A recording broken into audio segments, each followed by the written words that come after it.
Hola, ¿cómo están? Muy buenas tardes, bienvenidas y bienvenidos a Hoy es Noticia, jornada de jueves 19 de marzo. Comenzamos de inmediato a revisar titulares.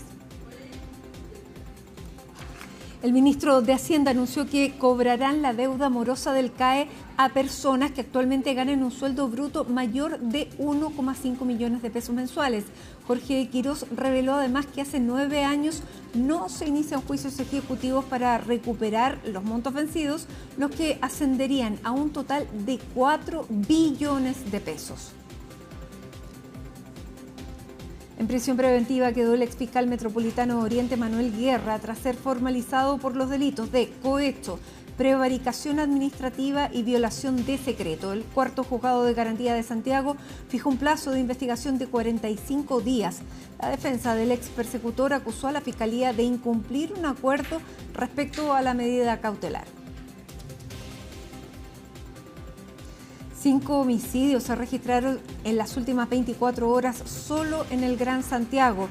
Los hechos más relevantes ocurrieron en Cerro Navia, donde fue baleado un adolescente de 17 años, mientras que en la población La Legua fueron asesinadas 2 personas.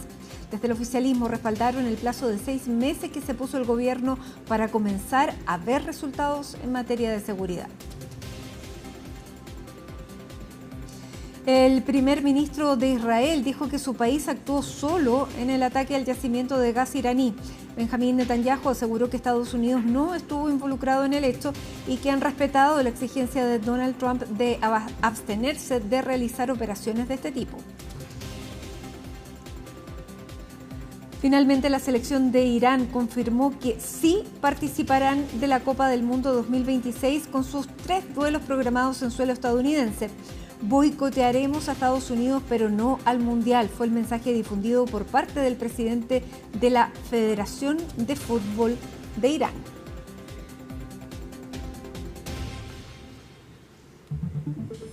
Y comenzamos de inmediato con el anuncio hecho por el ministro de Hacienda, Jorge Quirós, de cobrar de manera ejecutiva deudas del CAE que superen a quienes ganen sueldos que superen los 5 millones de pesos. Vamos a tomar contacto con Ivo Goich para conocer más detalles de este anuncio.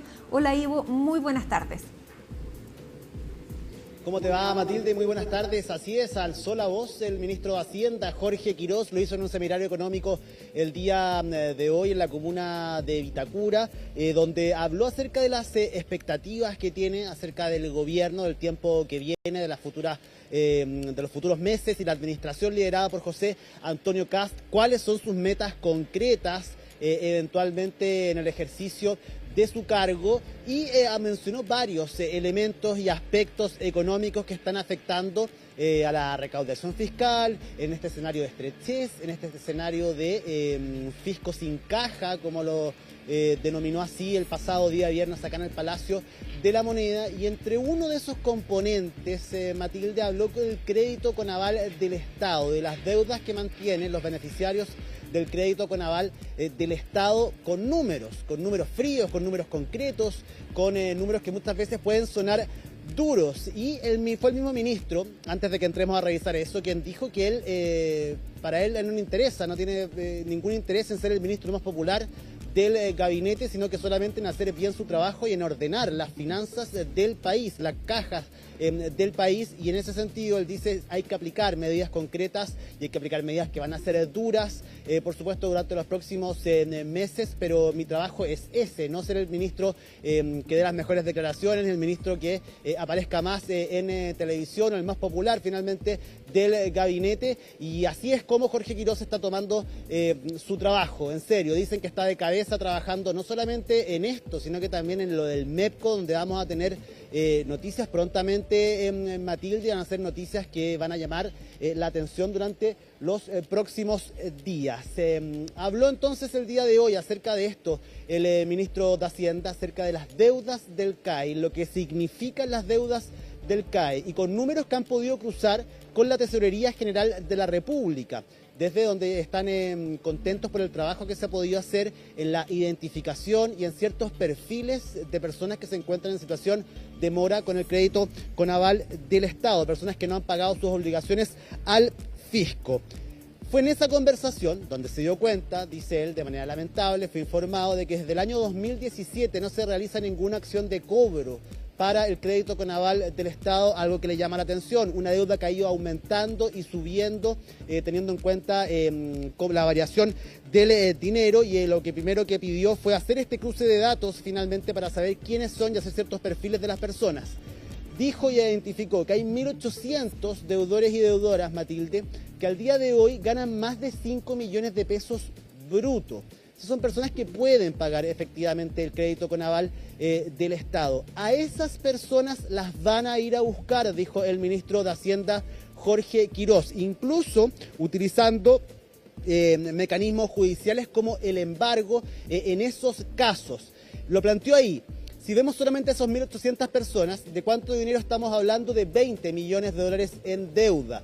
Y si esto lo aumentamos a quienes ganan más de 1.5 millones de pesos brutos mensuales, que son deudores o deudoras del crédito con aval del Estado, la deuda asciende a 800 millones de dólares. Serán a ellos a los que les va a ir a cobrar el ministro de Hacienda, pero con especial énfasis en quienes ganan más de 5 millones de pesos brutos. A ellos los van a identificar. Finalmente, hay un listado que incluso se está pensando en hacer público de los deudores en Matilde, y incluso ya con la advertencia de ocupar distintas herramientas, como por ejemplo el embargo en estos casos. Creo que pasemos a escuchar las reflexiones, las declaraciones, qué es lo que piensa y la forma en que lo dijo el ministro de Hacienda, Jorge Quirós, el día de hoy.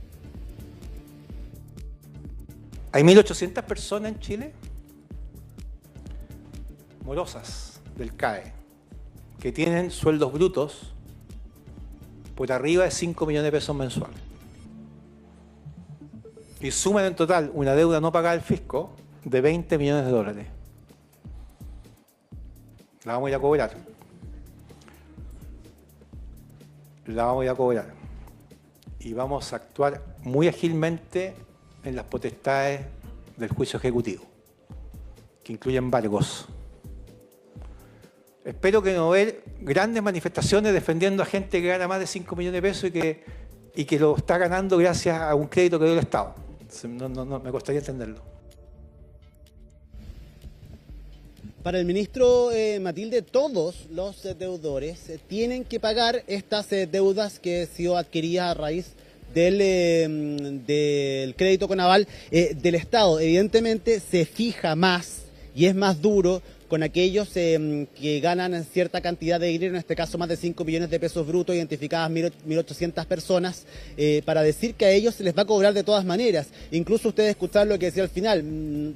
Sería extraño que la ciudadanía reclamara o se manifestara por que les vamos a cobrar a personas que pidiendo un crédito para sacar su carrera que les permitió finalmente ejercer una profesión, que les otorgara el sueldo que están recibiendo hoy en día.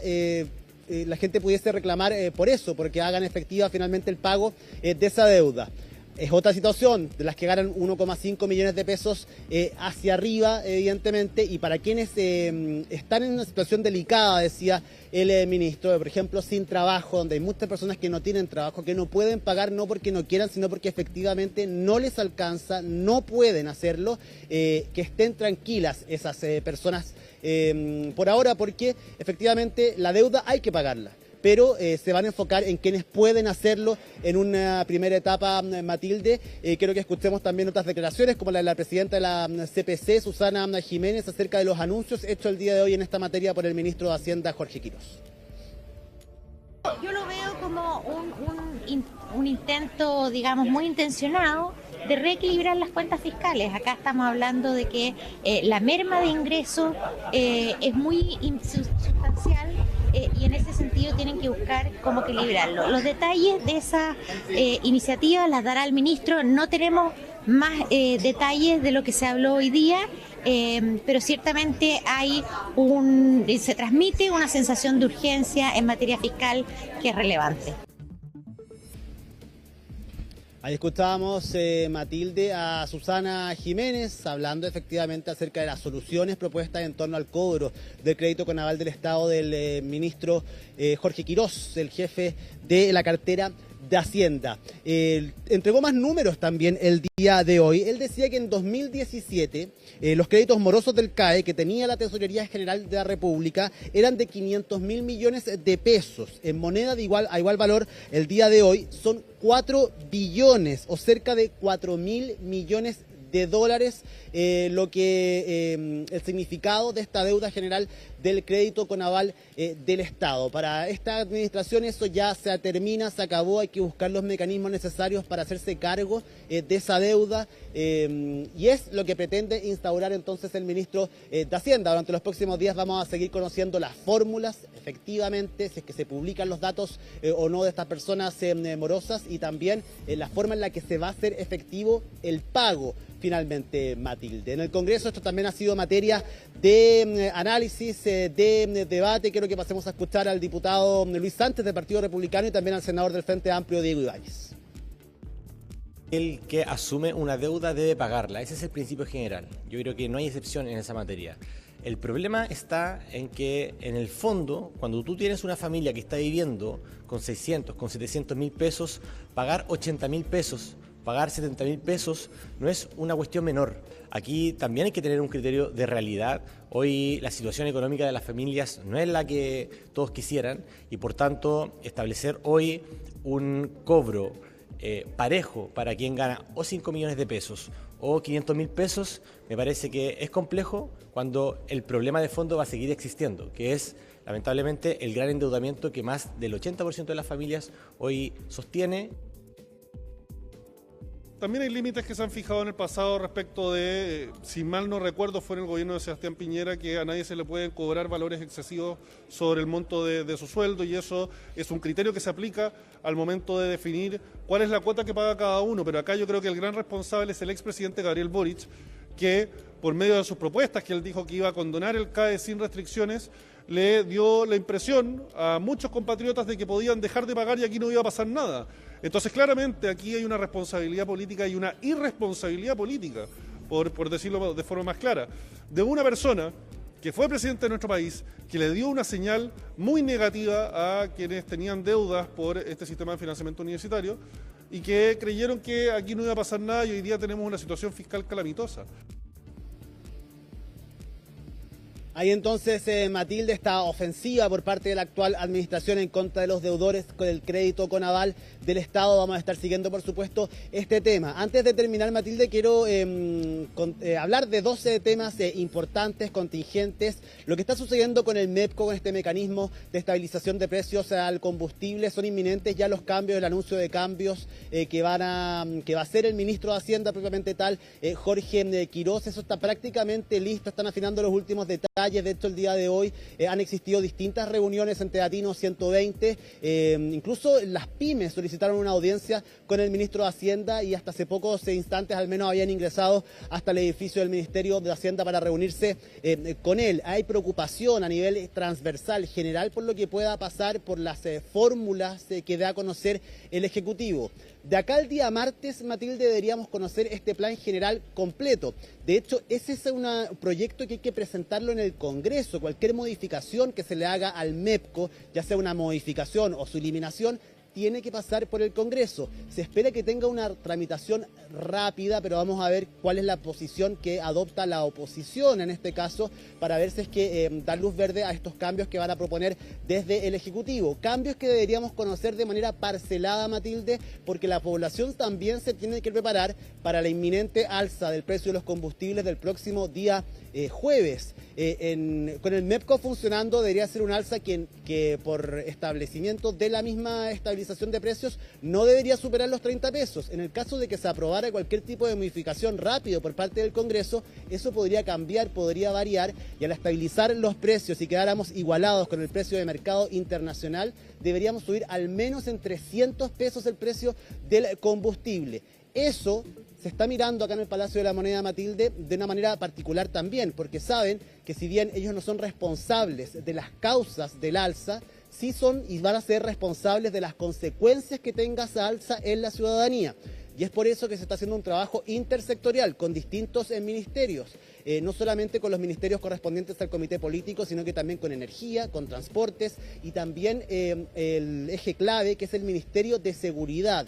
¿Por qué? Porque evidentemente se puede producir un malestar o incluso desórdenes en cuanto a las bencineras, las personas quieran ir a cargar sus vehículos con combustible. Se sabe que eso podría pasar a verse como infraestructura crítica, posiblemente las mismas estaciones de servicio donde van a tener resguardo policial. Bueno, todo eso se está trabajando. Efectivamente hay un plan, Matilde, para trabajar acerca de eso, e incluso si esto pasara a mayores, no es descartable, no es la idea principal y esperan que no pase, pero no es descartable también que se pueda pedir ayuda a las Fuerzas Armadas en determinados momentos. Así que deberíamos conocer noticias ya durante los próximos días acerca del MEPCO de acá. El martes completamente, el proyecto completo, pero podríamos conocer noticias parceladas para que la ciudadanía también empieza a conocer qué es lo que va a pasar. Y por último, Matilde, el día de mañana va a haber acá en el Palacio de la Moneda una reunión muy importante. Se va a dar inicio al Comité Estratégico de Auditoría y Revisión Fiscal, quien, recordemos, fue anunciado por el presidente José Antonio Kast cuando se retira de la reunión acá con el expresidente Boric. Ese día después, desde la oficina en la comuna de Las Condes, da a conocer que se terminaron las reuniones bilaterales, pero que van a auditar al Estado. Bueno, mañana comienza eso, Matilde, con subsecretarios que van a estar liderando esa reunión. Comenzará al mediodía y se nos ha dicho, se nos ha advertido que ojo con lo que pueda pasar mañana, que podríamos tener noticias ya en esta primera conformación de este comité, pero también ya con datos que se pueden haber cruzado y que puedan ser dados a conocer el día de mañana. Bien, Ivo, completísimo tu informe. Hay que estar atentos a lo que pase en Medio Oriente, porque todo lo que está pasando allá es lo que nos está influyendo en el tema del MEPCO y del precio de los combustibles. Sí. Solo para decirte un dato, el precio del petróleo a esta hora está a $102,76 el barril. Recordemos que antes que se iniciara la guerra este precio era en torno a los $70 el barril.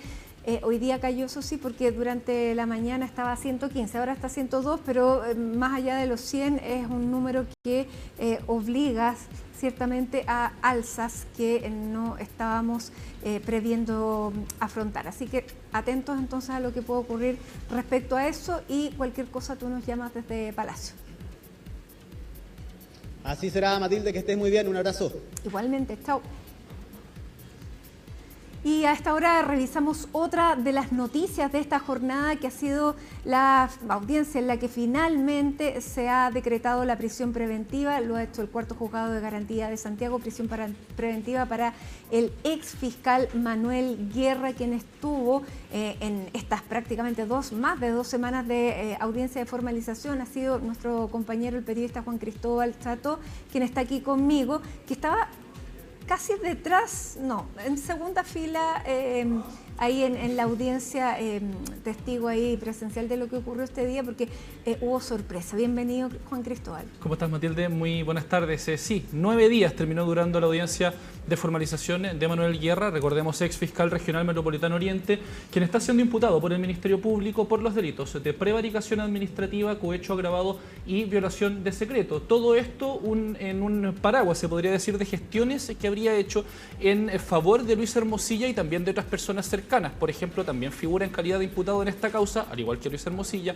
el exministro del Interior Andrés Chadwick, quien habría sido uno de los beneficiados por las gestiones de Luis Hermosilla, a quien también, al igual que al abogado, a las gestiones de Manuel Guerra, bien digo, a quien también, al igual que a Luis Hermosilla, el abogado le habría pedido después oportunidades laborales. Ahí se configura entonces este cohecho que acusa el Ministerio Público y que a contar de hoy queda establecido por un tribunal, en particular el Cuarto Juzgado de Garantía de Santiago, que estos delitos hay suficiente antecedente para decir que estos delitos se cometieron y que Manuel Guerra tuvo la participación que le imputa el Ministerio Público al respecto. De hecho, el juez fue bastante tajante en su resolución, fue muy contundente. Por ejemplo, apunta a que Manuel Guerra en su momento puso los intereses de sectores políticos por delante de la correcta administración de la justicia en estas investigaciones. Recordemos que son varias las causas de alto perfil público y que involucraban a personeros de la derecha, por ejemplo, el caso Penta, el caso del senador Osandón, el caso del senador Moreira, el caso de la Municipalidad de Vitacura, el caso Dominga también, Exalmar, que involucraban al presidente Sebastián Piñera. Ahí se habrían realizado estas gestiones mediadas, por decirlo de alguna forma, por Luis Hermosilla y con Andrés Chadwick, y a través de esto se buscaban oportunidades laborales una vez que Manuel Guerra dejara su cargo en el Ministerio Público. El juez habló de una tríada.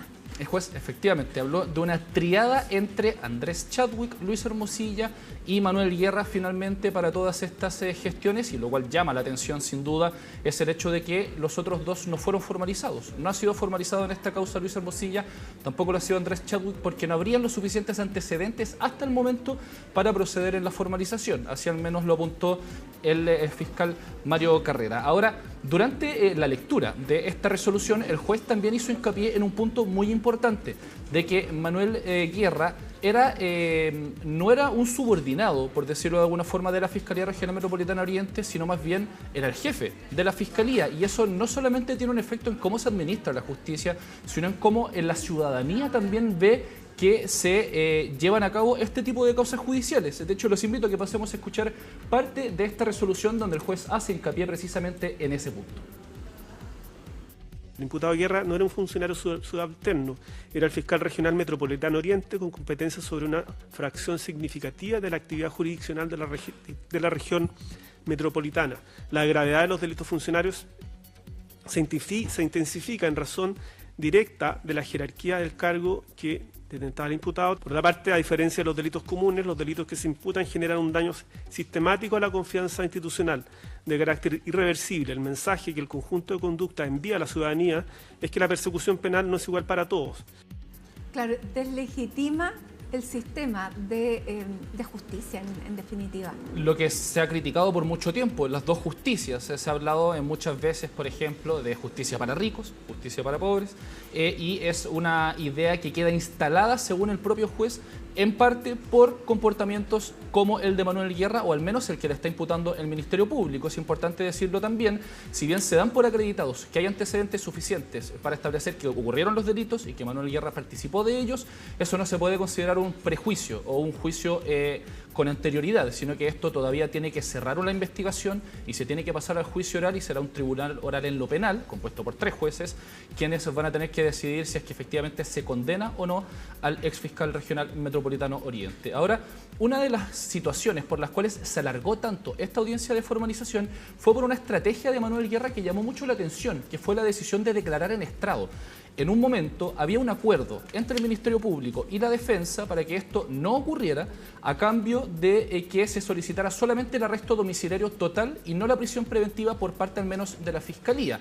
Esto a cambio de que no solamente no declarara, sino que no se controvirtieran por parte de la Defensa las imputaciones que hacía el Ministerio Público. Es decir, al momento de usar la palabra,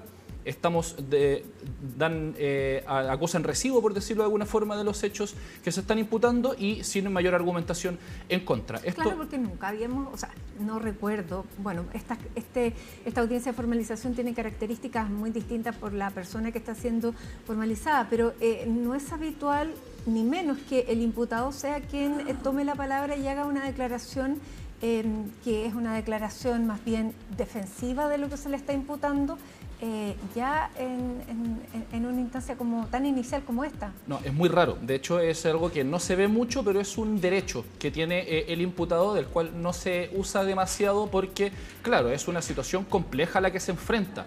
Él declara por cerca de 2 días de audiencia, 1 día y medio, porque en el segundo se procede al interrogatorio. Y en el interrogatorio, Manuel Guerra se tuvo que someter a las preguntas, tanto del Ministerio Público como los querellantes, y por último, de su defensa. Ahí se le le da un poco un respiro, obviamente, las preguntas de la defensa mucho más enfocadas a dar un poco de contexto a la situación que estaba ocurriendo. Sin embargo, claro, es una situación que para el imputado común, por decirlo de alguna forma, puede ser bastante incómoda, pero estamos hablando de una persona que fue fiscal por casi 20 años y que se manejó muy bien, cabe decirlo, en esta declaración que él entregó, tanto cuando él declaró como cuando se le hicieron las preguntas. Sin embargo, esto no rindió fruto en el momento de discutirse las medidas cautelares, porque el juez del cuarto juzgado de garantía de Santiago, Guillermo Rodríguez, resuelve en esta decisión de que no hubo una colaboración sustancial, porque él usó precisamente esta declaración para defenderse y no para entregar nuevos antecedentes que puedan servir para colaborar con la investigación. Porque su defensa dice que él colaboró,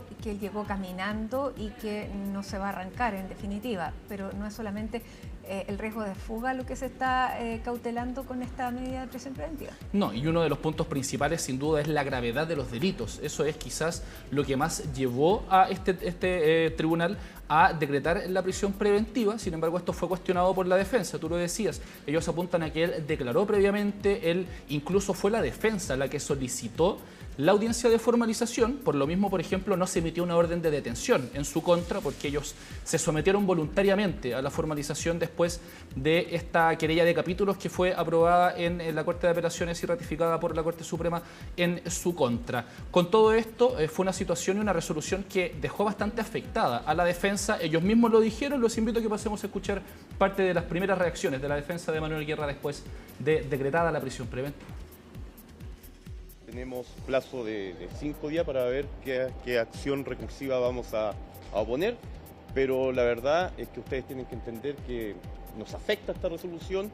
Nuestro representado llegó caminando a la audiencia, nuestro representado colaboró durante toda la investigación, por lo tanto, sin perjuicio de los hechos imputados, no estamos conformes. También ustedes tienen que entender que la defensa con el Ministerio Público tenía un acuerdo que fue incumplido y eso ensució todo el trayecto, digamos, de esta audiencia.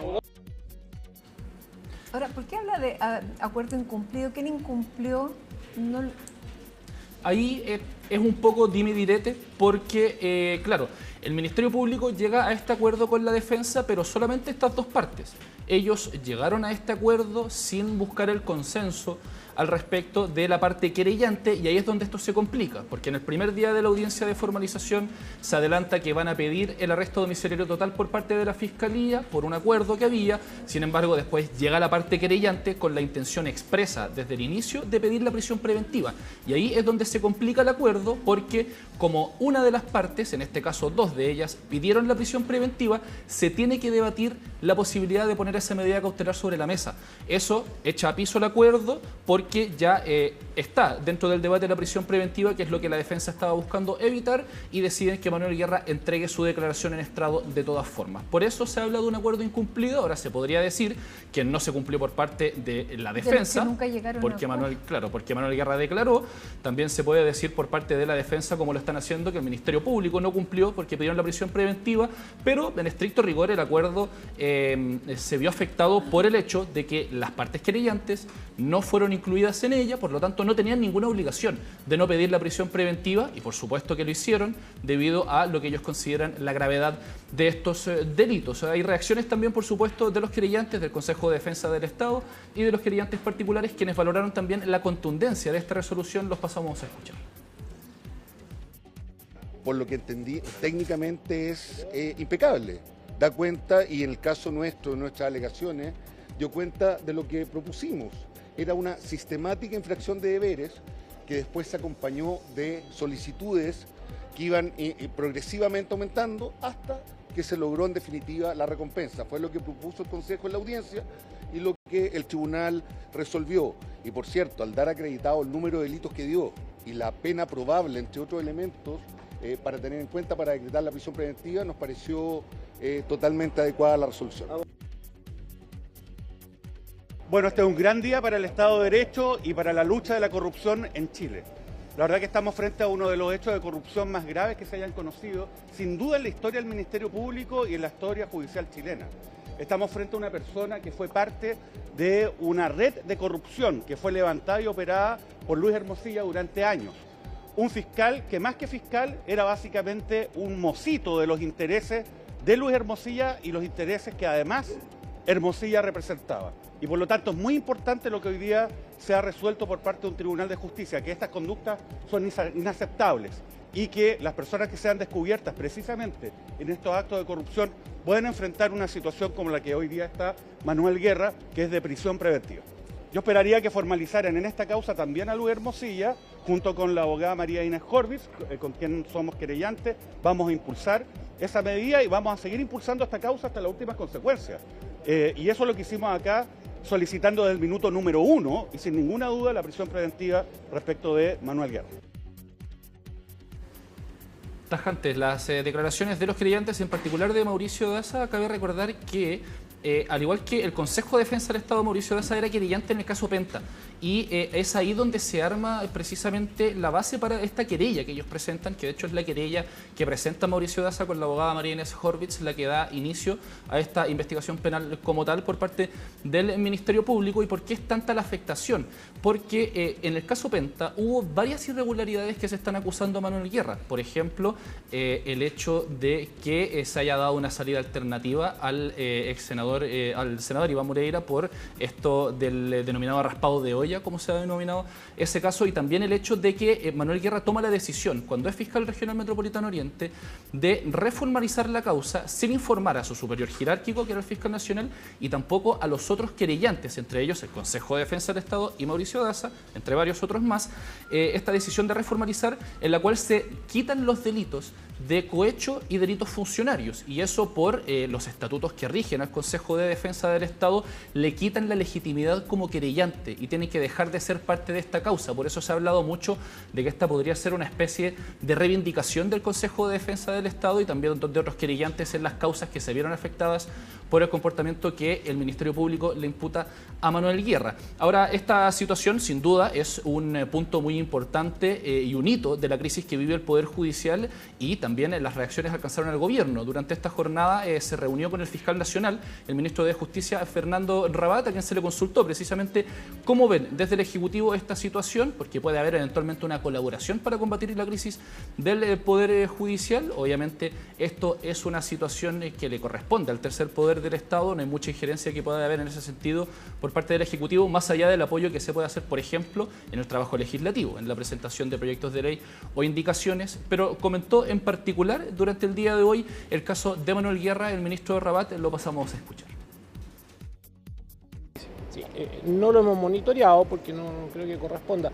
Sí, lo que le puedo señalar a este respecto es que es una demostración de que nuestras instituciones funcionan, de que los tribunales de justicia y la fiscalía funcionan, y sin perjuicio del derecho de todo ciudadano de tener un debido proceso. Hoy ha sido una manifestación clara de lo que acabo de señalar. Los delitos son per se graves. Ahora, como ministro de Justicia, también, por cierto, voy a respetar el debido proceso, pero los delitos en sí son muy graves.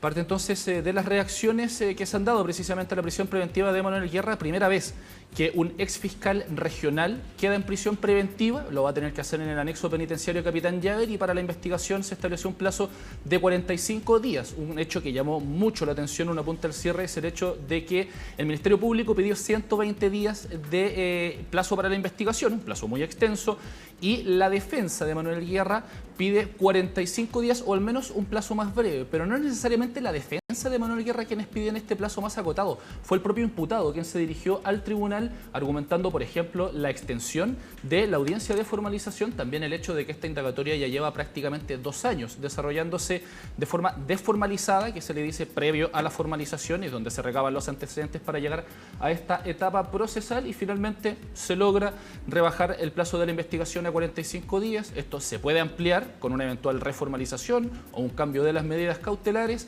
pero hasta el momento 1 mes y medio es el plazo que tiene el Ministerio Público para presentar acusación en contra de Manuel Guerra.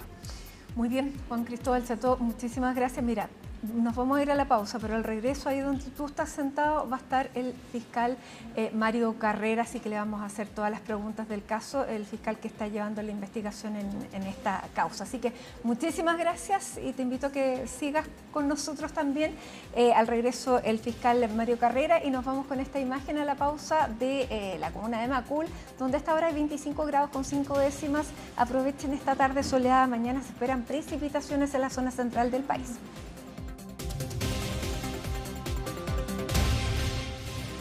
Bueno, ya se lo decíamos, está aquí con nosotros en la mesa de trabajo de CNN Chile de Hoy es Noticia el fiscal Mario Carrera, fiscal regional de Arica y Parinacota, y además quien está llevando la investigación en este caso que ha dejado durante esta jornada en prisión preventiva a quien fuera ex fiscal regional Manuel Guerra. Gracias, fiscal. Hola Matilde, muchas gracias por la invitación. Bueno, lo comentábamos justo antes de entrar, es un caso particular, un caso que además tomó 9 días. ¿Cuáles son las características que hacen de este caso un caso que tiene características tan únicas? Bueno, creo que si escuchamos atentamente, o leemos ya a esta altura atentamente lo que fue la resolución del magistrado, creo que recoge de muy buena manera, creo, todo lo que significa este caso, como que hubo una subordinación del Ministerio Público y en particular, ¿cierto?, manifestado en la persona de Manuel Guerra respecto de un grupo político determinado, un grupo de interés determinado. Entonces creo que eso es lo más grave efectivamente que puede ocurrir para un sistema de justicia, para un Estado de Derecho, y creo que fue por eso categórica la resolución del magistrado del día de hoy. Ahora, características particulares, es la primera vez que está en una situación como esta un fiscal regional. Primera vez que está en esta situación un fiscal regional, efectivamente. Yo no sé, corríjame usted, pero nunca yo había visto, por lo menos, que el imputado hiciera uso de la palabra y declarara más que entregando antecedentes, haciendo una defensa de lo que se le está imputando. Sí, bueno, la verdad es que la declaración de parte de los imputados es un derecho que tienen en cualquier etapa del procedimiento. Él ya había declarado incluso durante la investigación y decidió él efectivamente declarar en la audiencia de formalización y a nuestro juicio, de una u otra manera, claro, no reconoció ninguno de los hechos, pero sin perjuicio de ello reconoció las comunicaciones y las distintas imputaciones que estaba haciendo la Fiscalía. Bueno, él de hecho dice que, claro, no recibe un beneficio, él dice que estaba pidiendo un puesto, o sea, él mismo se involucra más, o lo que para él es normal, llama mucho la atención que para un ex fiscal eso no sea un constitutivo de delito. Bueno, eso es lo que nosotros imputamos respecto de lo que él declara. Creo que cada uno puede sacar sus propias conclusiones, basta con escucharlo para efectivamente tener una posición frente a lo que él relata. Nosotros acá lo que hemos tratado de hacer en el marco de esta investigación es efectivamente cada uno de estos comunicaciones que mantuvo con el señor Hermosilla, darle una unión temporal con lo que estaba ocurriendo efectivamente en las distintas causas de esa época. Recordemos que acá tuvimos que reconstruir situaciones que comenzaron a pasar desde el año 2016 más o menos hasta el año 2021. ¿Son 7 o 8 causas? Sí, lo que pasa es que nosotros elegimos aquellas situaciones que efectivamente estaban más claras en torno a la solicitud, ¿cierto?, de esta entrega de información y los beneficios, por otro lado, que estaba solicitando. Creo que el juez lo resumió muy bien en una suerte de, lo llamó él, bueno, lo mencionamos nosotros también, pero él lo hace propio, incluso lo extiende, de una suerte de crédito. Estructura de crédito corruptivo, él habla. Creo que, claro, eso lo recoge efectivamente de doctrina en materia de autores que han hablado de situaciones similares a las que estamos viviendo acá, porque efectivamente a lo que estábamos acostumbrados antes o los casos que habíamos visto, ¿cierto? Siempre nos imaginamos a una transferencia de dinero o el denominado entrega del maletín, ¿cierto?, con algún beneficio concreto. Pero acá no estábamos en una situación de esa naturaleza. Acá, si analizamos la estructura de la formalización y la estructura de la resolución del juez, nos podemos dar cuenta que aquí estamos en una etapa de aproximadamente más de 5 años, donde efectivamente la transacción no es caso a caso, la transacción y la entrega de beneficios, por así decirlo, o la solicitud de beneficios, se realiza, digamos, o va increciendo entre más va avanzando el tiempo, entre más favores voy dando. Por eso es que el juez lo señala de esa manera como una suerte de crédito, que se va acumulando, ¿cierto? Y con la cual, como funcionario público, me siento con mayor posibilidades, ¿cierto?, de pedir cosas a cambio. Ahora que Manuel Guerra haya decidido declarar, ¿es una estrategia de alguna manera de intimidación frente a la audiencia? ¿Al juez, al mismo Ministerio Público, a los abogados de los querellantes? No, esas son decisiones de la defensa. Yo siempre he tratado acá de circunscribirme a cuáles son los criterios del Ministerio Público. He tratado de no responder a ciertas imputaciones de parte de la defensa y la verdad es que a las distintas teorías que ellos invoquen están, creo yo, en todo su derecho. Lo que a mí me corresponde es blindar, ¿cierto?, lo que es la investigación por una parte y por otro lado informar sobre los avances de la misma, pero referirme a la defensa creo que no. Ahí yo tengo una duda. ¿Por qué usted inicialmente no pedía la prisión preventiva y se habla de este acuerdo que había con la defensa? ¿Por qué para usted era importante de que Manuel Guerra no declarara como declaró ante el estrado? No, eso no era así. Y recordemos que la prisión preventiva se pide en una etapa determinada y eso hizo el Ministerio Público. Lo que ocurre es que efectivamente hubo conversaciones previas con la defensa en torno a qué, de aceptar él, ¿cierto?, los fundamentos de la imputación y por lo tanto implicaba, ¿cierto?, no declarar, no porque no pudiera hacerlo, sino que simplemente porque no tenía sentido si es que estaba aceptando los fundamentos de la imputación. Nos podríamos efectivamente allanar a un arresto domiciliario total. Y eso con miras, ¿cierto?, a obtener un plazo de investigación más extenso para poder realizar más diligencias aún que creemos que están pendientes. ¿Y qué cambia la declaración? Lo que ocurre es que lo que cambió fue que no todos los querellantes estuvieron de acuerdo en esto, por lo tanto iban a solicitar por lo menos al Consejo de Defensa del Estado y algunos de los querellantes particulares prisión preventiva de todas maneras, y por lo tanto el anuncio de ellos fue declarar y controvertir todos los antecedentes de la imputación. Y eso evidentemente ya nos dejaba fuera, digamos, de las conversaciones anteriores que habíamos tenido, que son lícitas por lo demás y que sí, pero siempre la se discuten con las defensas. lo acusa directamente que el Ministerio Público fue el que incumplió el acuerdo. Bueno, pero es que, como acabo de decir, el señor Guerra redeclara.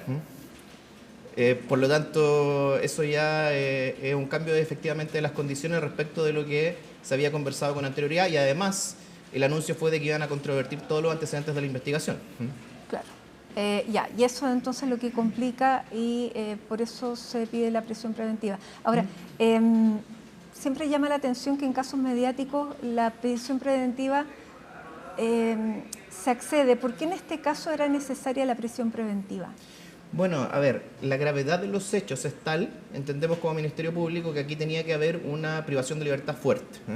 La discusión puede ser si la prisión preventiva es la que correspondía o un arresto domiciliario total. Pero evidentemente en vista de un juicio oral eventual, la única posibilidad es un cumplimiento efectivo. Eso creo que lo vamos a ver en los próximos meses. El plazo de investigación que se me otorgó, bueno, fue muy escaso porque efectivamente como está con esta medida cautelar de alta intensidad, lo más probable es que tengamos un juicio oral en pocos meses más. Ahora, ustedes pidieron 120 días, se les otorgaron 45. Sí. ¿Qué es lo que va a hacer en estos 45 días? ¿Hay nuevas diligencias? ¿Qué es lo que...? Sí, imaginemos que ayer mismo en un reportaje de un medio digital aparecieron antecedentes que nosotros no conocíamos, que es de la imputación respecto de los sueldos y las contrataciones que se estaban haciendo en la Universidad de San Sebastián. Así es. Evidentemente tenemos que tener acceso a esa investigación administrativa que se hizo, a los cargos que se formularon y de ello pueden salir evidentemente nuevas diligencias.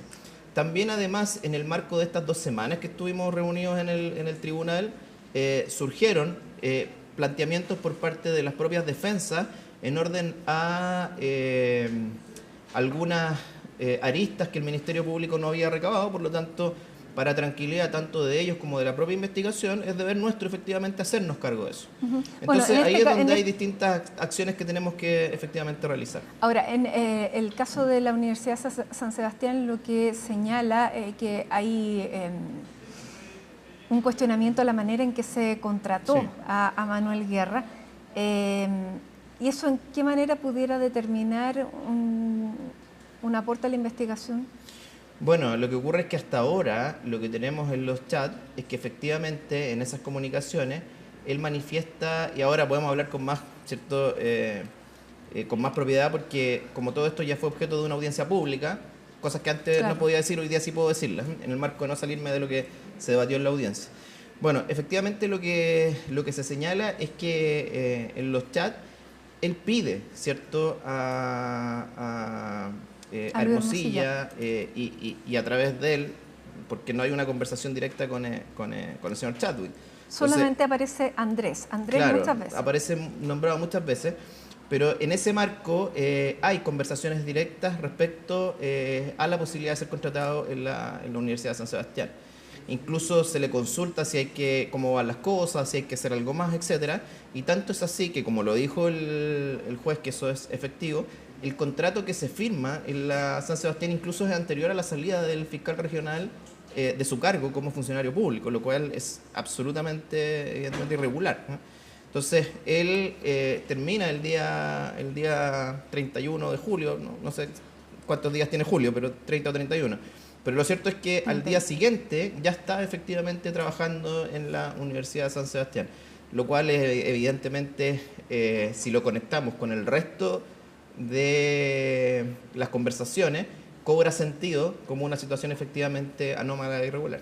Ahora, el juez de garantía indica, dice, esto formaba un patrón llamado estructura de crédito corruptivo, la cual se orientaba a cobrar deudas por los favores que realizaba para Luis Hermosilla y por medio de este para Andrés Chadwick. Y esto, dice, forma una tríada de 3 personas.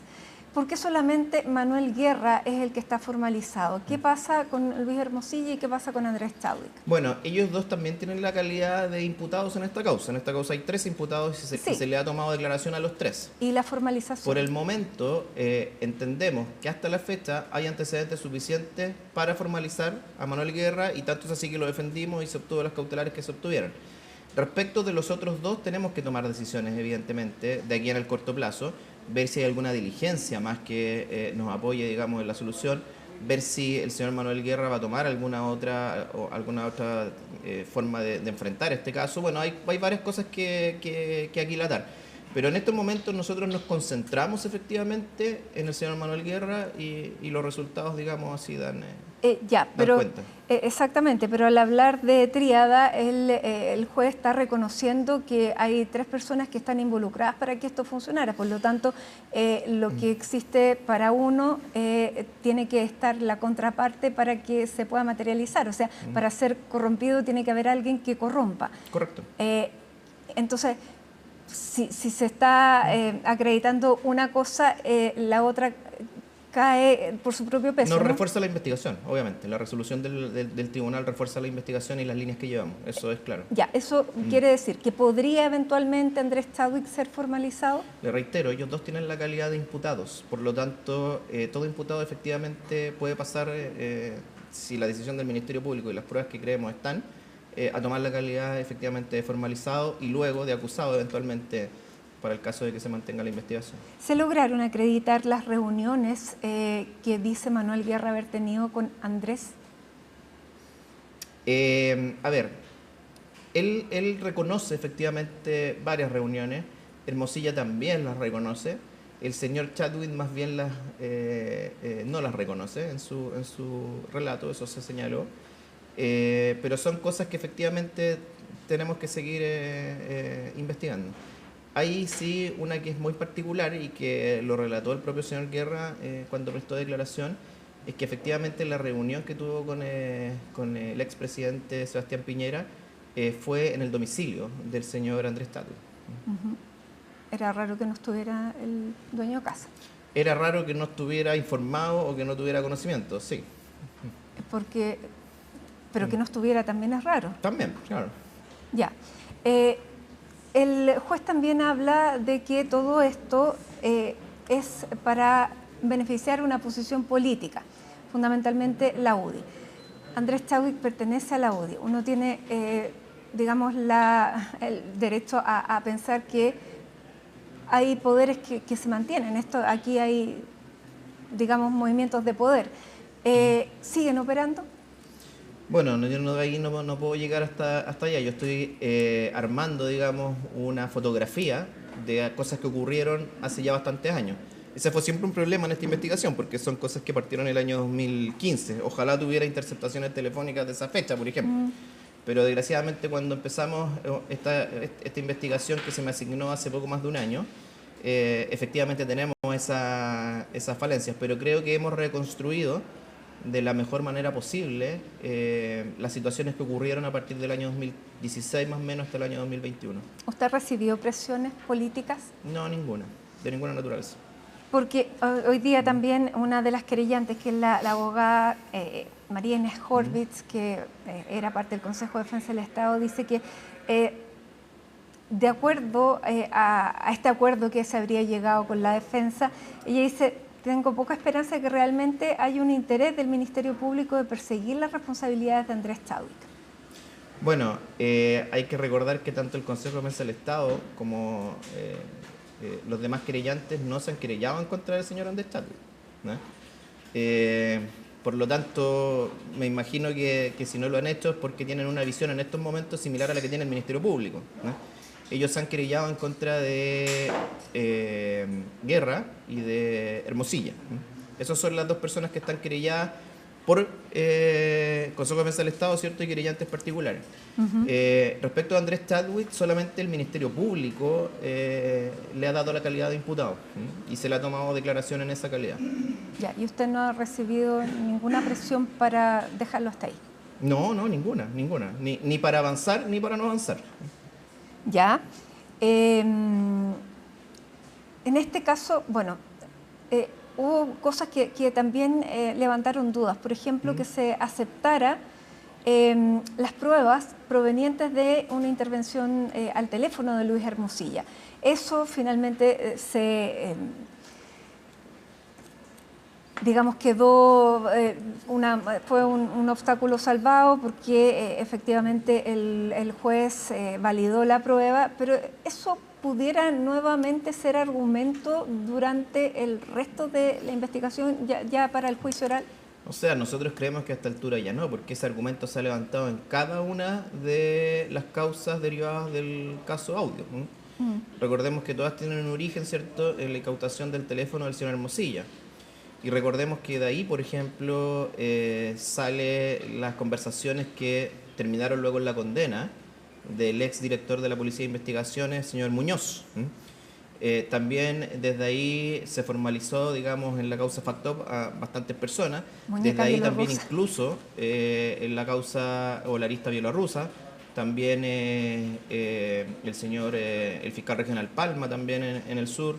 Y por último también, en base a esas mismas conversaciones, la Corte Suprema tomó decisiones para incluso los cuadernos de remoción de algunos ministros o de la ministra, digamos, de la Corte Suprema. Entonces, la verdad es que en cada una de estas investigaciones se ha levantado el mismo argumento y en todas ha sido rechazada. Nosotros creemos que no lo veíamos, la verdad, en esta causa como una problemática, porque entendemos que ya ha sido una cuestión resuelta, incluso ya con sentencias ejecutoriadas, como en el caso del señor Muñoz, claro, ex director de la PDI. ¿Fiscal lo está investigando también por la contratación en la AMSO? De hecho es parte de los hechos que nosotros, digamos, imputamos también. A ver, esto eran muchísimas aristas más, ¿eh? Nosotros formalizamos ahora por las que creemos que tenemos pruebas concretas de que efectivamente las conversaciones guardan una relación con lo que estaba ocurriendo directamente en ese momento en las distintas causas. Pero no son las únicas, ¿eh? Y las otras que tenemos no las hemos cerrado, pero evidentemente no estaban o no estábamos en condiciones de poder imputar. Cuando uno imputa algo tiene que hacerse cargo de poder probarlo, ¿eh? Yo sé que para algunas personas es muy fácil tirar un nombre y por qué no se hace algo respecto de él, pero el que tiene la carga de probarlo somos nosotros, ¿ya? Cuando una causa es desechada por parte de un tribunal, a quien se acusa no es sino al fiscal que está liderando esa investigación. Entonces nuestras decisiones tienen que basarse, ¿cierto?, en fundamento. Entonces nosotros acá elegimos efectivamente aquellas situaciones que bajo nuestro criterio están mejor acreditadas, y tanto así que el tribunal las dio por acreditadas en su totalidad. Ya que eso es un respaldo importante en la investigación. Sí, absolutamente. También se da cuenta, una vez que Manuel Guerra deja la Fiscalía, que inmediatamente compra un auto de alta gama y compra un departamento. ¿Se han investigado las cuentas, se han levantado las cuentas? ¿Pudiera haber habido también una retribución monetaria? Nosotros efectivamente realizamos análisis patrimoniales desde el día 1. Nosotros no vemos un aumento patrimonial, hay un aumento patrimonial, por cierto, pero no vemos un aumento patrimonial que no pueda ser explicado por los contratos que, entre comillas, suscribió de manera legítima. Digo entre comillas porque efectivamente a él se le contrató como profesor, por ejemplo, en la Universidad de Sebastián. Ya, pero esto fue inmediatamente de la después de haber dejado su cargo, o sea, había recibido un mes de sueldo. No, es que eso no es tan así. ¿No? Y a ver, si uno se compra un auto con compra inteligente o si uno compra una vivienda con crédito, la verdad es que ya, okay. No, eso lo investigamos y no hay un aumento que pudiésemos decir. O sea, si usted me pregunta si pareció un auto al contado que valía 40 millones, no. Ya. No. Ya. ¿Qué pasa con la colaboración en el resto? Porque lo que vimos fue en la audiencia. ¿Pero Manuel Guerra ha colaborado con esta investigación?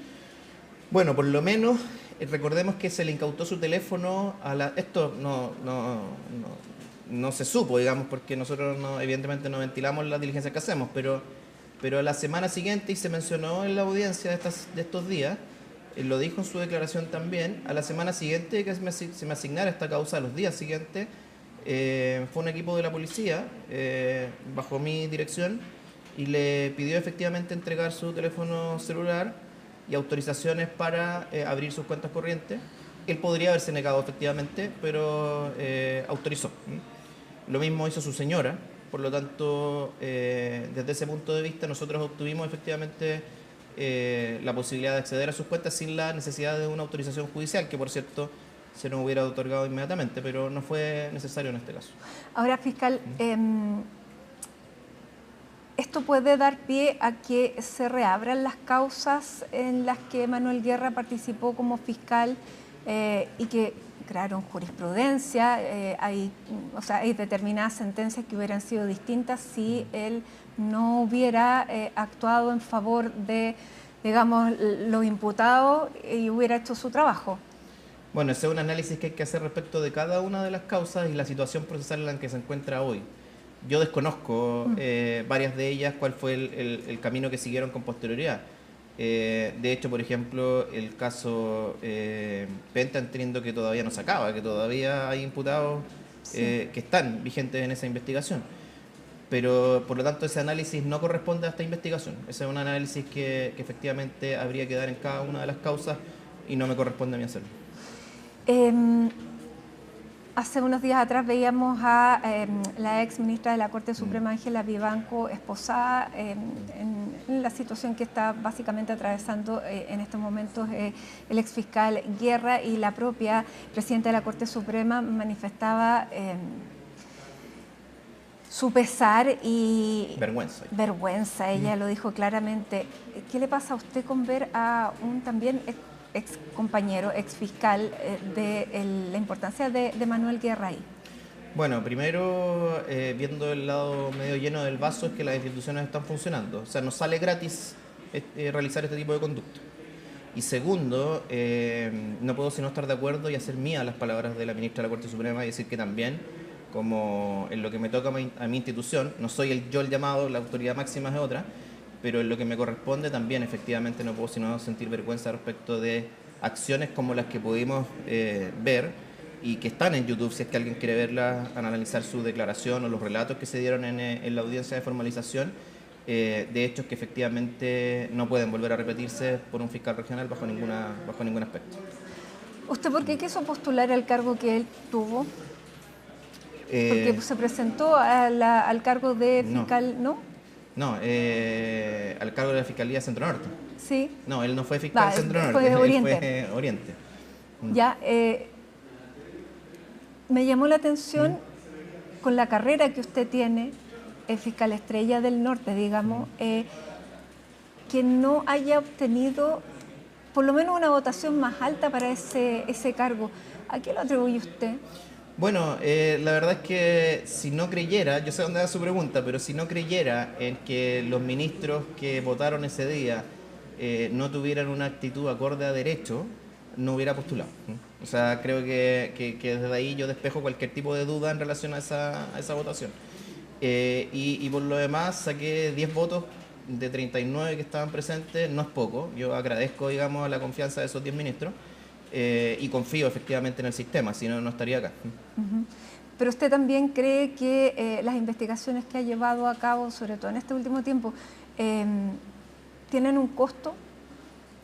Bueno, siempre tienen un costo las investigaciones que uno lleva y a veces uno ni siquiera se da cuenta de ello. Pero uno no está pensando en las investigaciones, como lo vimos desgraciadamente en el caso del señor Guerra, en qué va a deparar el futuro. Uno está cumpliendo ahora una función pública. En el caso mío, yo la verdad es que llevo más de 20 años en el Ministerio Público, me gusta, me levanto contento todos los días, me gusta lo que hago y por lo tanto no puedo representarme ni en este tipo de situaciones, ni tampoco en el ámbito de la seguridad propia, cuando uno, ¿cierto?, está frente a una organización criminal de otra naturaleza. Uno no puede estar pensando en uno, sino que en la función que uno desarrolla. ¿Siente el respaldo del fiscal nacional? Absolutamente, porque eso se me ha preguntado bastante y a veces en off se me pregunta un poco tratando de ver si hay algún tipo de presión. Y en absoluto. O sea, el fiscal nacional, primero, no tiene facultades para hacerlo, para darme instrucciones de ninguna naturaleza, pero tampoco las realiza de manera subrepticia. Así que eso despejarlo también absolutamente. Y ojo, si el fiscal nacional no quisiera que avance una causa, por ejemplo, no quiero acá ser autorreferente, pero no me la habría asignado. Yo creo. Esto es una apreciación súper personal, así que perdón por aquello, pero cuando se asigna una investigación, se asigna efectivamente sin prever lo que ese fiscal, ¿cierto?, puede hacer. Hasta dónde llega el fiscal nacional es hasta asignarte una investigación. Entonces, yo quiero pensar que si me asignó esta causa, como otras que me ha asignado, es porque quiere resultados. Y no ha habido ninguna muestra de que eso no se hace, al contrario. Bien. No puedo dejar de preguntarle sobre las zanjas y lo que está ocurriendo en el norte, porque eso claramente cae bajo su ámbito de acción.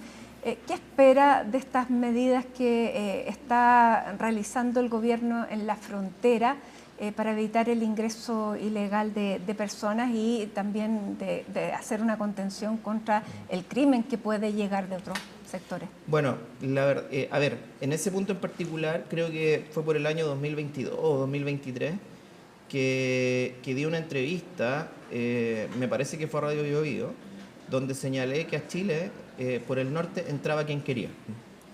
Y eso me causó varias llamadas, digamos, como una expresión poco feliz, por decirlo de alguna manera, pero que era muy real. Y no me arrepentí y no me arrepiento ni un poco en haber dado esa expresión porque era lo que estaba ocurriendo. O sea, yo lo único que estaba haciendo ahí era representar lo que ocurría en mi región. Y bastaba ver o pararse cerca del aeropuerto, en la línea férrea que está ahí a metros de la frontera, y ver cómo había una línea de personas que salía y una línea de personas que entraba. Y cómo es que veíamos vehículos tipo Uber que se estacionaban ahí a recoger gente y a llevar gente. Y lo mismo pasaba al otro lado de la frontera en Perú. Eso estaba ocurriendo. Ahora, eso cambió radicalmente, y lo digo con la misma fuerza con la que dije lo anterior, con la llegada del ejército. Cuando se le otorgó el control al ejército, no es que Carabineros no lo ejerciera, pero Carabineros no tenía los medios para estar en todos los lugares. Pero cuando se le dio el control al ejército, hubo un antes y un después. Y eso también fue de la mano con los éxitos que tuvimos nosotros como Fiscalía. Entonces hubo varias cosas que fueron confluyendo para que tuviéramos una Arica mucho más ordenada como lo está hoy. O sea, bajaron mucho los homicidios, bajaron los delitos más complejos, no tenemos una presencia ya de crimen organizado como en esas fechas, y en gran parte es por la presencia del ejército. Así que desde ese punto de vista, una mayor cantidad de medios, yo no soy evidentemente muy docto en esas materias de seguridad ni de control fronterizo. Si los especialistas hablan de una zanja, si los especialistas hablan de mejor control de otra naturaleza, se habla de un muro, no lo sé, pero sí sé que es necesario un control. Así que no puedo sino que mirar con buenos ojos el hecho de que estén realizándose estas modificaciones y que se avance y no se vuelva, digamos, al estado en que estuvimos con anterioridad años atrás, cuando efectivamente tuvimos esa ola migratoria que en la región golpeó muy fuerte. Bueno, usted va a ser el primero encargado, o sea, más bien lo que vaya pasando en el norte usted lo va a resentir en su mismo trabajo, así que dirá si han disminuido los delitos. Y no solamente eso, porque acuérdese, Matilde, que nosotros en un esfuerzo muy grande que hicimos tanto desde lo funcional como desde de quienes trabajan conmigo, fue crear la Fiscalía de Frontera. Entonces nosotros tenemos una oficina hoy día en el complejo Chacayuta, ¿no? Entonces, y además, si usted va a las 3 de la mañana, ahí hay un funcionario de la Fiscalía, hoy día. Entonces, nosotros evidentemente tenemos ese barómetro y hoy día, claro, los delitos o los problemas fronterizos o los ingresos irregulares han ido en disminución. Ya, y que esos ingresos irregulares se transformen en delito por las mismas razones que se dejó digamos, el mismo ingreso calificar como delito. ¿Qué le parece? La recalificación del ingreso, claro. Mire, a mí me toca hacer valer las leyes que quienes están llamados a diseñarlas diseñan. Así que si en este caso el Congreso define que vuelva a ser un delito el ingreso irregular, no me queda otra que asumir esa carga y tramitar, ¿cierto?, esas investigaciones. Ya, pero ¿cuánto se sobrecarga la Fiscalía cuando se recalifica? Nosotros nos tenemos que recargar lo que tengamos que recargarnos nomás. Nosotros no creo que son otros los que tienen que velar por eso. Lo que sí yo haría el llamado en esa discusión es retrotraerse, ver internet, revisar los medios de prensa, es por qué el año 2018, me parece que fue, o 2019, ¿por qué dejó de ser delito? Creo que cuando uno compara lo que se discutió en aquella época versus lo que se está discutiendo hoy, creo que algo no está cuajando. ¿Qué es lo que se decía en esa época? Reitero, sin meterme en la discusión actual. ¿Qué se decía en el año 2019 o 2018? Se decía que si es delito, ya el gobierno la autoridad administrativa deja de tener el control de lo que pasa y ese se traslada a la Fiscalía y al Poder Judicial en los tiempos que tiene la Fiscalía y el Poder Judicial. Eso era lo que se decía en aquella oportunidad. Y por eso es que el gobierno de la época, si no me equivoco, el gobierno de Sebastián Piñera, instó, ¿cierto?, porque dejara de ser delito para tener mayor control y determinar el propio gobierno cuando se expulsaba a una persona administrativamente. Y no dependiera de lo que un fiscal dijera o de una resolución de un tribunal. Y porque se recurría muchas veces judicialmente para frenar una expulsión. Es que eso se va a poder hacer siempre, eso se va a poder siempre, porque ese normalmente es por otra vía, es por una vía de un recurso de protección o de otra naturaleza, pero eso creo que no va a cambiar. Pero lo que ocurre respecto a la situación administrativa, recordemos también que habían personas en ese momento que se alcanzó a realizar que de la frontera las llevaban a un avión inmediatamente. Yo no sé si recuerda eso, pero está, si usted lo busca el año 2019, si no me equivoco, 2020. Bueno, si tuviera que ser delito, eso ya no se podría hacer. Por lo tanto, Pero reitero, ahí yo no me voy a meter en esa discusión porque solamente le puedo decir por qué en esos años se discutía lo que se discutía. Claro, pero una parte de la discusión es recordar los argumentos que se usaron esa vez para quitar la calificación de delito. Bien, fiscal Mario Carrera, fiscal de la Fiscalía de Arica y Parinacota y además encargado aquí de la investigación del caso de Manuel Guerra. Muchísimas gracias por estar con nosotros justamente en este día que ha terminado la audiencia de formalización tan extensa. Muchas gracias. Sí, muchas gracias a ustedes y claro, yo puedo invitar efectivamente, como estas cosas ya son públicas en su mayoría, está en la audiencia, en la página del Poder Judicial, por lo tanto, si alguno de los que está viendo esto tiene dudas respecto, puede revisar porque eso ya está hoy día y es de conocimiento público, por así decirlo. Muchas gracias nuevamente. Ya, pues gracias a usted. Gracias. Hacemos un alto en Hoy es Noticia a esta hora de la tarde con ¿qué imagen vamos a mostrar? ¿O no? San Antonio, el puerto de San Antonio. Con esta imagen entonces ya del atardecer nos vamos a la pausa y regresamos con más. Estamos de regreso y les contamos que la Contraloría General de la República tomó razón del decreto que aprueba el Plan de Recuperación, Conservación y Gestión de Especies de las ranitas de Darwin. Esto tras la decisión del gobierno de reingresar el documento que había sido retirado en conjunto con otros 42 decretos ambientales el martes de esta semana. Una decisión que generó diversas críticas desde los partidos de la oposición, quienes señalaron que el presidente Kast está tratando de destruir la institucionalidad de nuestro país. El presidente Kast lo que está haciendo es tratar de llevar adelante su agenda lo más rápidamente posible, y eso no voy a hacer cuestionamiento respecto a eso. Pero sí, cómo va tratando de destruir la institucionalidad, por ejemplo, medioambiental de nuestro país, y sí, cómo le está poniendo acento a que en Chile hoy día los privilegiados, los más poderosos van a tener más privilegios. Y creo que el presidente Kast lo único que ha hecho con el retiro de estos decretos y con las señales que ha dado el ministro de la Colusión han sido beneficiar a los más poderosos, no importando destruir nuestro país, no importando destruir nuestro medio ambiente. Qué bien que hayan reingresado el decreto que cuida a la ranita de Darwin, que uno podría decir, como dijo un ministro por ahí, ¿qué importa una lagartija o qué importa un sapito? Pero lo cierto es que eso es parte de nuestro patrimonio. Nosotros esperamos que se reingresen los 43 decretos que fueron retirados. Este es uno de 43. Y es uno que se reingresa a los 2 días de haber sido retirado. Yo la verdad creo que esto lo que comunica es una alta improvisación, una alta incertidumbre. Acá la verdad es que me da la impresión de que no se sabe lo que se está haciendo y no se sabe los costos que tuvo haber retirado esos decretos. Por tanto, creo que es un botón de muestra de que hay una especie de arrepentimiento en el retiro de los decretos y que por la presión mediática que hubo, incluso por la ex candidata presidencial Matei, están hoy tratando de saldar ese error.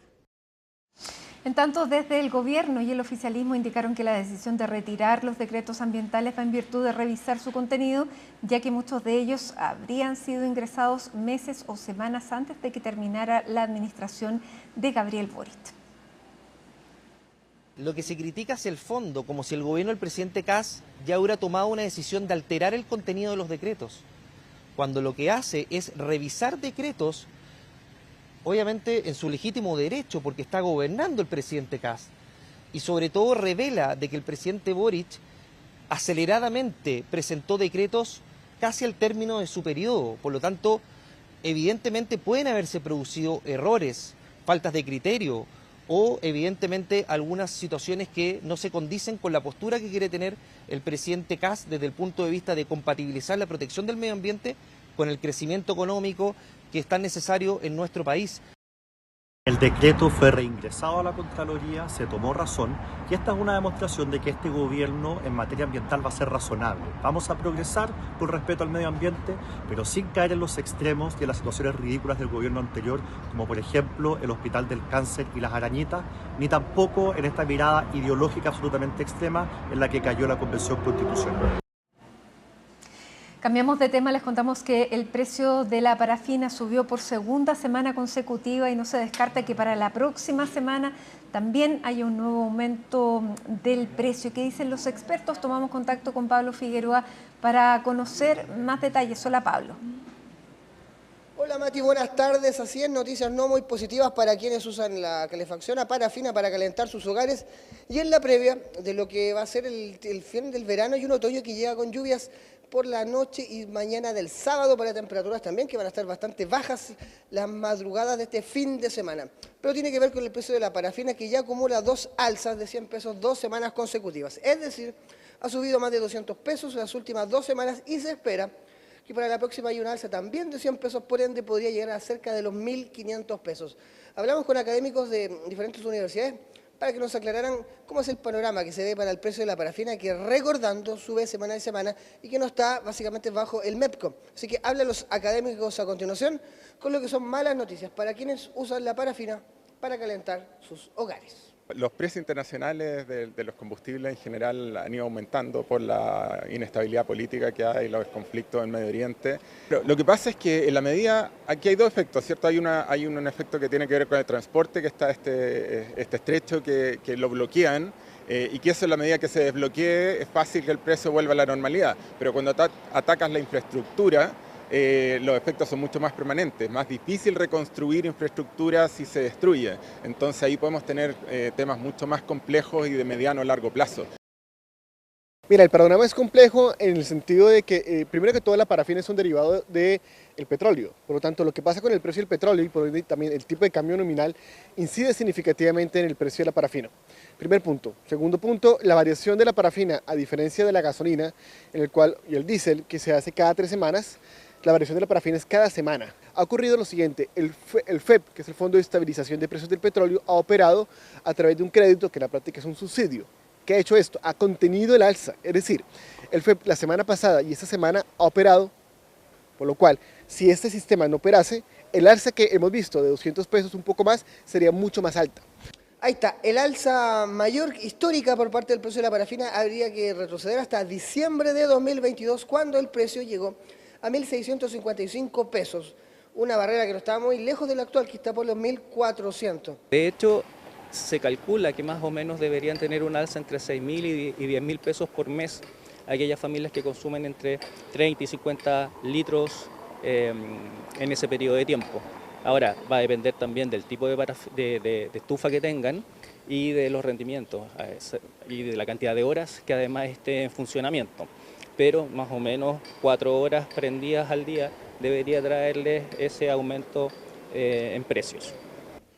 Ahí está, no son buenas noticias, y si le sumamos aquí desde mañana, un poco antes del mediodía, se acaba oficialmente el verano y llega el otoño con una lluvia por la tarde, se esperan de cerca de 5 o 10 milímetros, y además, ojo, que también se espera que haya temperaturas por bajo los 10 grados el fin de semana. Ahora escuchemos a meteorología.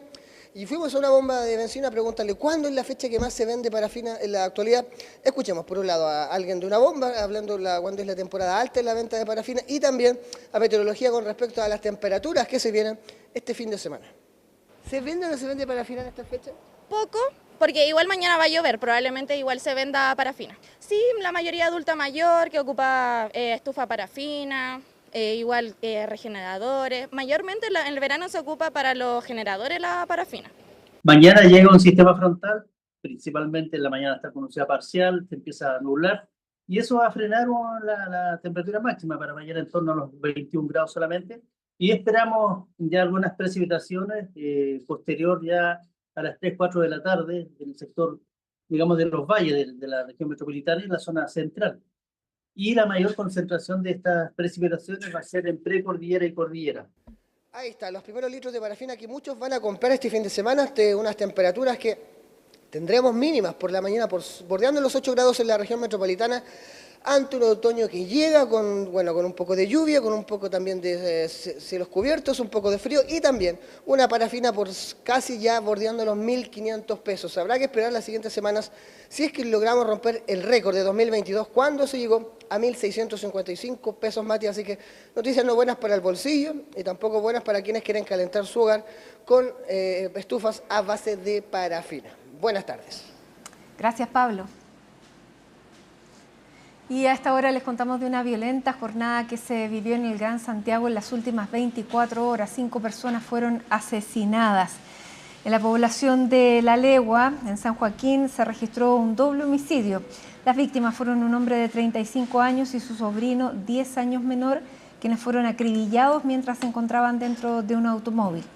Desde la PDI investigan si este suceso habría ocurrido a raíz de una disputa de bandas en el sector. Se conformó un equipo multidisciplinario que concurrió al lugar, corroborando el deceso de 2 hombres, uno de 25 y otro de 34 años de edad, uno de ellos con antecedentes policiales por diversos delitos, quienes fallecieron producto de diversos impactos balísticos en cabeza y tórax.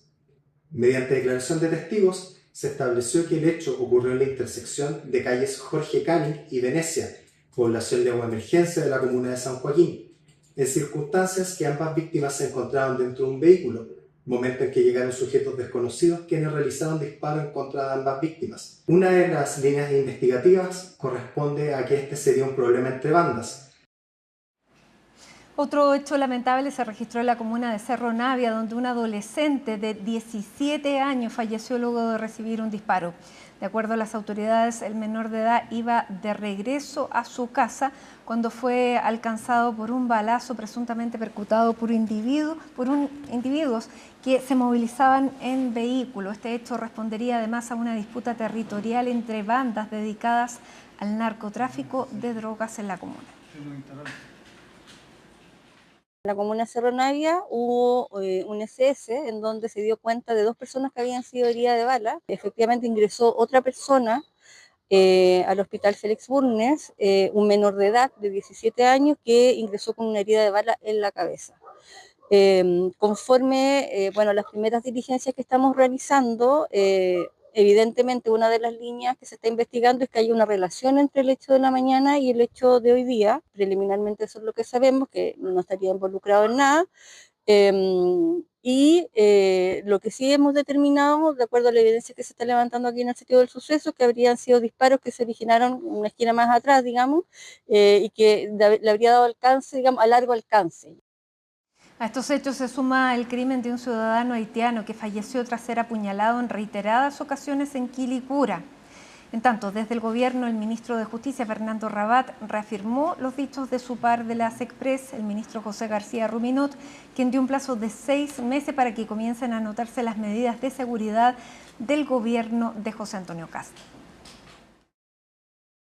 Solo puedo ratificar las palabras del ministro García, no puedo hacer otra cosa. ¿No? Y en eso estamos trabajando, y estamos trabajando muy fuerte desde el miércoles pasado. Son jornadas precisamente en aras a poder dar un cambio y que se note esa percepción lo antes posible. Confiamos en el trabajo que está haciendo la Fiscalía en coordinación con las policías y confiamos que se van a determinar quiénes son los responsables de esos delitos y van a ser posteriormente condenados. Obviamente que se está trabajando en una serie de otras medidas que también son más bien de carácter administrativo y que no necesariamente pasan por modificaciones legales para poder avanzar precisamente en el control del orden público, en la persecución de los criminales, y eso estoy segura que lo vamos a conocer muy prontamente. El gobierno sabe que si hay una de las materias más importantes y sensibles y que probablemente nos provocó que tengamos un triunfo tan contundente en las elecciones recién pasadas, es precisamente por la expectativa que la gente tiene del control de la inseguridad. Tenemos una ministra de Seguridad que sabe muy bien lo que tiene que hacer, que tiene la experiencia, que sabe que la coordinación de las distintas fuerzas, incluida, por ejemplo, la Policía Marítima, es indispensable para lograr en los primeros meses, probablemente los 6 primeros meses, mostrar un eje claro de distinción respecto de lo que fue el gobierno anterior. Nos despedimos con esta imagen preciosa, mira lo que te voy a mostrar. Torres del Paine, una de las imágenes tal vez más lindas de nuestro país, ahí está. Nos despedimos con esta imagen, muchísimas gracias y hasta mañana.